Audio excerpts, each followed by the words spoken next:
दोस्तों, बिहार की राजनीति में अब रीतलाल यादव का नाम किसी परिचय का मोहताज नहीं रह गया है। बीते कुछ महीनों में बिहार के सबसे लोकप्रिय पॉलिटिकल फिगर में से वह एक रहे हैं। रीतलाल यादव वर्तमान में दानापुर से आरजेडी के विधायक हैं और अभी वह रंगदारी वाले एक मामले में जेल में बंद है। अभी तक हालांकि उनको सजा नहीं मिली है, लेकिन उनके आपराधिक छवि की वजह से उसे पटना के बेऊर जेल से भागलपुर के सेंट्रल जेल में ट्रांसफर किया जा चुका है। रीतलाल यादव का हालिया रंगदारी वाला मामला पिछले मार्च महीने से चल रहा है और इसी केस के सिलसिले में उसके घर पर छापेमारी भी हुई और उन्हें जेल भी जाना पड़ा। लेकिन इस दौरान उसी के पार्टी के नेता तेजस्वी यादव ने रीतलाल यादव के बारे में अभी तक एक भी शब्द नहीं कहा है, जबकि रीतलाल यादव को तेजस्वी यादव का सबसे बड़ा फाइनेंसर माना जाता रहा है। तो क्या रीतलाल यादव लालू परिवार के गले की हड्डी बन गया था और अब उसके जेल जाने से तेजस्वी यादव को फायदा हो रहा है? आखिर क्या है इस मामले की पूरी कहानी और दानापुर के सीट से आरजेडी किसे तैयार कर रहा है?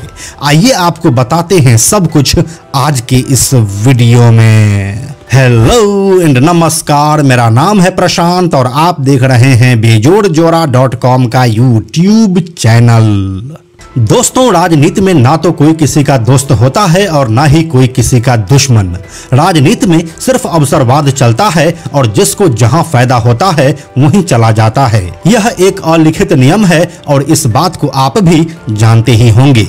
साल 2003 में राजद से जुड़ने के बाद साल 2010 आते आते रीतलाल यादव विधायकी का चुनाव लड़ने का प्लान बनाने लगे और साल 2010 के बिहार विधानसभा चुनाव में वह उम्मीद कर रहे थे कि राजद उन्हें अपना उम्मीदवार बनाएगी।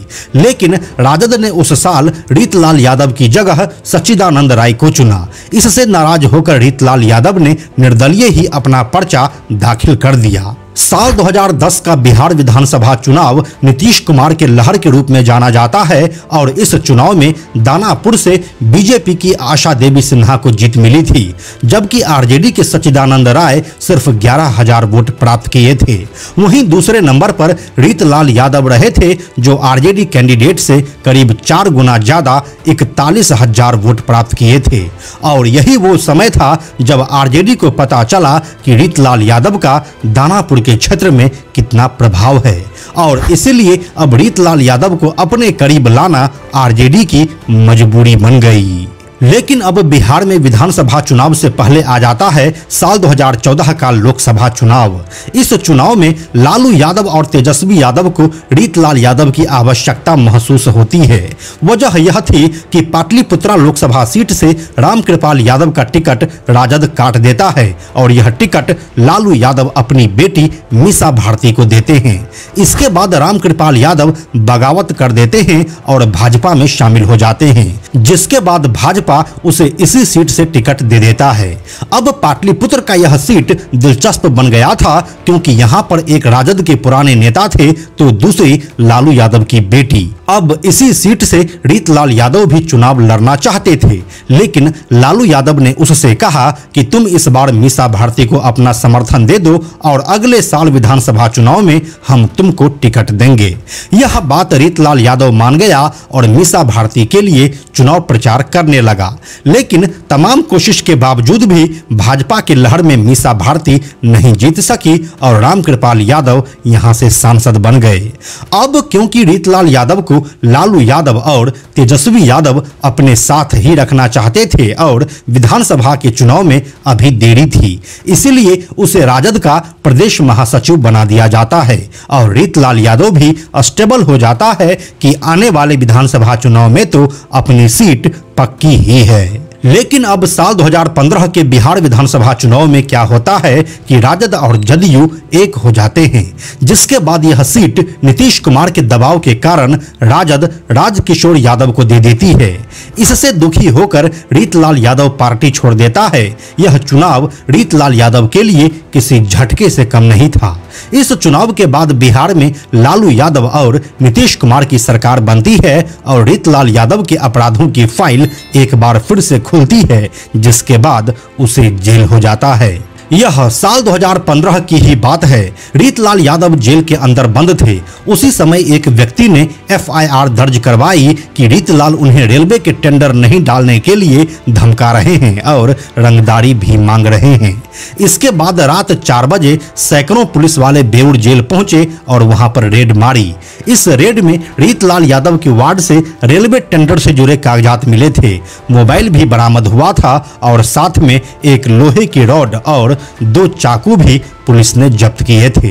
अब रीतलाल यादव को अपनी ही पार्टी से भरोसा उठ जाता है और वो खुद ही साल 2015 में MLC का चुनाव निर्दलीय लड़ता है, जिसमें उसे जीत मिलती है और वह MLC बन जाता है।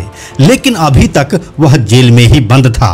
अपने पूरे MLC करियर के दौरान रीतलाल यादव जेल के अंदर ही बंद रहा। फिर लालू और तेजस्वी से उसका समझौता होता है और अगस्त 2020 में वह जमानत पर बाहर आता है।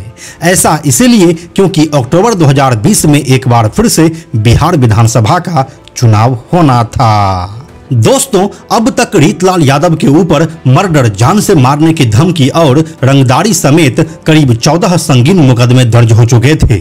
लेकिन तेजस्वी यादव ने इसकी परवाह किए बगैर साल 2020 के बिहार विधानसभा चुनाव में उसे दानापुर सीट से अपना कैंडिडेट बना दिया। फिर जब चुनाव हुआ तो एक बार फिर से भाजपा की आशा देवी सिन्हा ही उनके सामने थी। लेकिन इस बार रीतलाल यादव को चुनाव में जीत मिलता है और वह पहली बार जीतकर बिहार के विधानसभा में पहुंच जाते हैं। साल 2015 में जब रीतलाल यादव निर्दलीय चुनाव लड़ रहे थे तब उसके ऊपर 13 केसेस चल रहे थे और उनकी संपत्ति 1 करोड़ 24 लाख रुपए थी। जबकि साल 2020 का चुनाव आते आते उनके ऊपर मुकदमों की संख्या 14 हो चुकी थी और उनकी संपत्ति बढ़कर 13 करोड़ 3 लाख रुपए हो चुका था। जबकि दिलचस्प बात यह है कि इन दोनों चुनाव के दौरान अधिकतर समय रीतलाल यादव जेल में ही थे। इसकी जांच कौन करेगा किसी को नहीं मालूम, क्योंकि यह बिहार है और रीतलाल यादव जैसे नेता लालू और तेजस्वी के सानिध्य में रहकर बिहारियों का भविष्य लिख रहे हैं। दोस्तों, रीतलाल यादव को दानापुर से टिकट देना राजद की मजबूरी बन गई थी, क्योंकि पाटलिपुत्र सीट पर मीसा भारती को जितवाना था और यह बिना रीतलाल यादव के संभव नहीं था। इसीलिए रीतलाल यादव RJD के ऊपर एक तरह से बर्डन की तरह थे। फिर जब धीरे धीरे समय बीता तो रीतलाल यादव तेजस्वी यादव के सबसे बड़े फाइनेंसर के रूप में भी उभरे और इस तरह वह लालू परिवार के करीबी बने रहे। लेकिन अब जब खुद अपनी गलतियों की वजह से रीतलाल यादव कानूनी पचड़े में फंसा है तो तेजस्वी यादव एक भी शब्द उसके लिए नहीं बोल रहे हैं। कुछ मीडिया रिपोर्ट्स की माने तो इस बार बिहार विधानसभा चुनाव में RJD और तेजस्वी यादव रीतलाल यादव को पूरी तरह से साइडलाइन करने का प्लान बना चुके हैं और उनकी जगह पर दीनानाथ प्रसाद यादव को टिकट देने का प्लान बन रहा है। दीनानाथ यादव भी दानापुर के ही रहने वाले हैं और वो कंस्ट्रक्शन के बिजनेस से जुड़े हुए हैं। साथ में RJD के एक एक्टिव मेंबर भी हैं और पिछले कुछ दिनों से वह अपने सोशल मीडिया के माध्यम से खुद को दानापुर से RJD का प्रत्याशी भी बता चुके हैं।